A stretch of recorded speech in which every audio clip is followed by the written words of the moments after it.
Today's story is from James Herriot's Treasury of Inspirational Stories for Children. And our story today is The Christmas Day Kitten.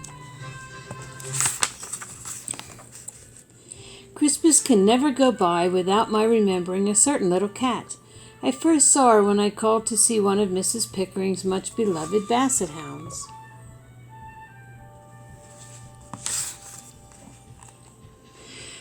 I looked in some surprise at the furry creature moving quietly down the hall. "I didn't know you had a cat," I said to Mrs. Pickering, who was a plumpish, pleasant-faced woman. Mrs. Pickering smiled. "Well, we haven't really. Debbie is a stray. She comes here 2 or 3 times a week, and we give her some food. I don't know where she lives." "Do you ever get the feeling that she wants to stay with you?" I asked. "No," Mrs. Pickering shook her head. "She's a timid little thing, just creeps in and has some food, then slips away. She doesn't seem to want to let me help her in any way." I looked at the little tabby cat again. "But she isn't just having food today. It's a funny thing, but every now and then she pops through into the sitting room and sits by the fire for a few minutes. It's as though she's giving herself a treat."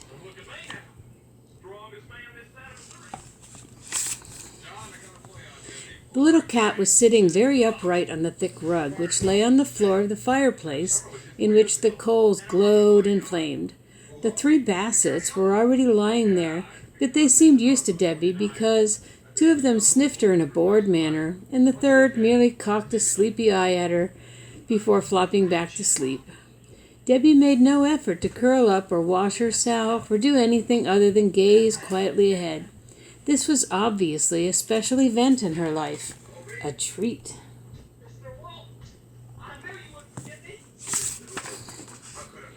Then suddenly she turned and crept up from the room without a sound, and she was gone. "That's just the way it is with Debbie," said Mrs. Pickering, laughing. "She never stays more than 10 minutes or so, and then she's off." I often visited the Pickering home, and I always looked out for the little cat. On one occasion, I spotted her nibbling daintily from a saucer on the kitchen floor. As I watched, she turned and almost floated on light footsteps into the hall and through into the sitting room. Debbie settled herself in the middle of a pile of basset hounds in her usual way, upright, still, and gazing into the glowing fire. This time, I tried to make friends with her, but she leaned away as I stretched out my hand. However, I talked to her softly, and I managed to stroke her cheek with one finger.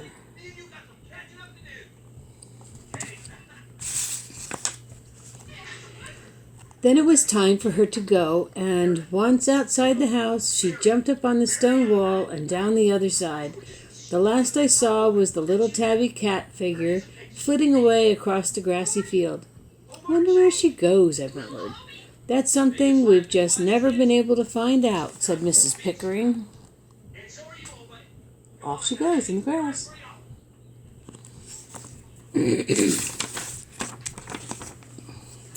It was 3 months later that I next heard from Mrs. Pickering, and it happened to be on Christmas morning. "I'm sorry to bother you today of all days," said Mrs. Pickering apologetically. "Oh, don't worry at all," I said. "Which of the dogs needs attention?" "Oh, it's not the dogs, it's Debbie. She's come into the house, and there's something very wrong with her. Please come quickly." I drove through the empty market square. The snow was thick on the road and on the roofs of the surrounding houses. The shops were closed, but the pretty colored lights of the Christmas trees winked through the windows.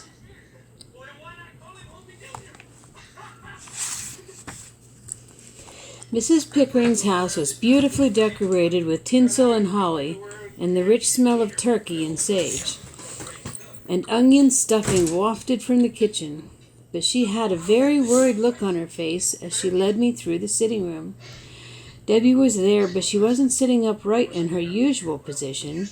She was lying quite still, and huddled close to her lay a tiny kitten. I looked down in amazement. "What have we got here?" "It's the strangest thing," Mrs. Pickering replied. "I haven't seen her for several weeks, and then she came in about 2 hours ago, staggered into the kitchen, and was carrying the kitten in her mouth. She brought it in here and laid it on the rug. Almost immediately, I could see that it wasn't well. Then she lay down like this, and she hasn't moved since.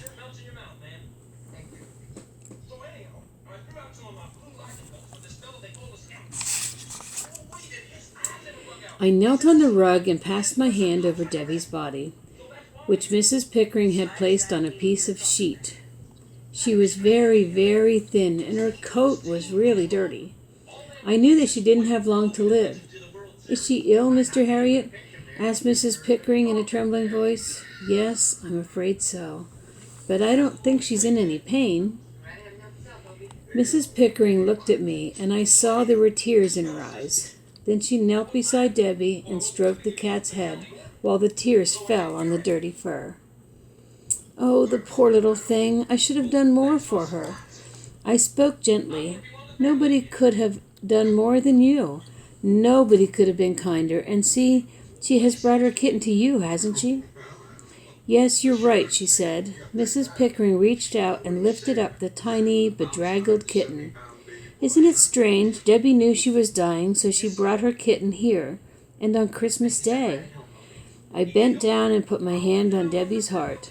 There was no heartbeat. "I'm afraid she has died." I lifted the feather-light body, wrapped it in a piece of sheet, and took it out to my car.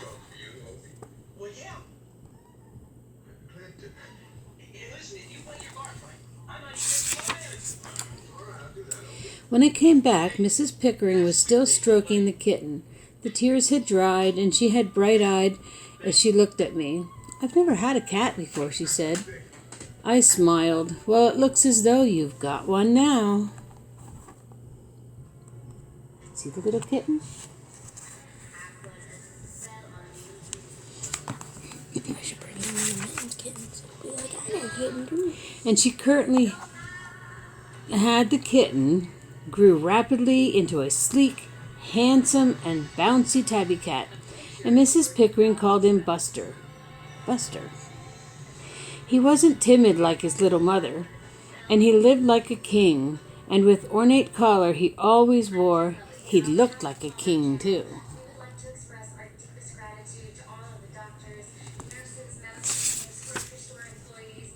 I watched him grow up with delight, but the occasion that always stays in my mind was the following Christmas Day, a year after his arrival. I was on my way home after visiting a farmer with a sick cow, and I was looking forward to my Christmas dinner.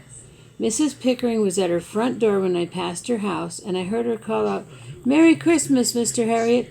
Come in and have a drink to warm you up." I had a little time to spare, so I stopped the car and went into the house. There was all festive cheer of last year, and some glorious whiff of sage and onion stuffing. But this year there was no sorrow. There was Buster.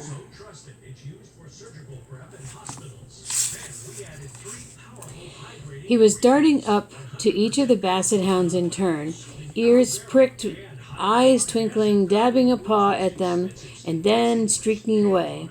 Mrs. Pickering laughed. "Buster does tease them so. He gives them no peace."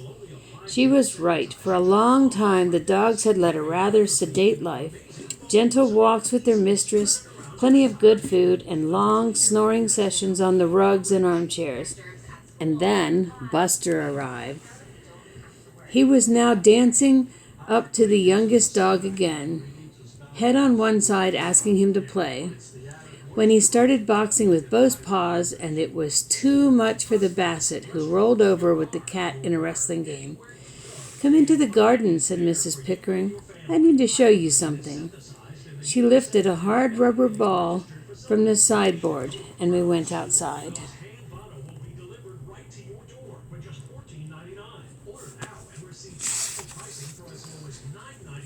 She threw the ball across the lawn, and Buster bounded after it over the frosty grass, his tabby coat gleaming in the sun. He seized the ball in his mouth, brought it back to his mistress, dropped it at her feet, and waited. Mrs. Pickering threw it again, and Buster brought it back. I think Buster's acting like a dog.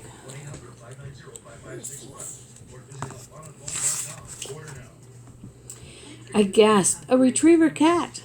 The bassets looked unimpressed. Nothing would ever make them chase a ball. But Buster did it again and again, as though he would never tire of it. Mrs. Pickering turned to me. Have you ever seen anything like that? No, I replied. He's a most remarkable cat.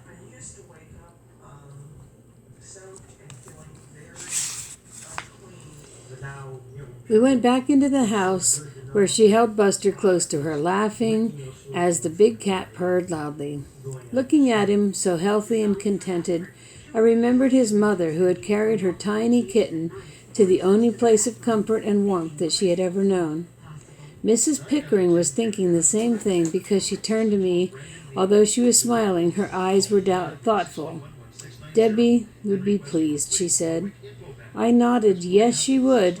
It was just a year ago today that she brought him, wasn't it? That's right. She hugged Buster again.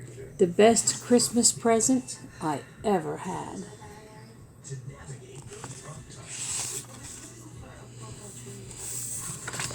And I think Buster was definitely enjoying his Christmas. James Herriot.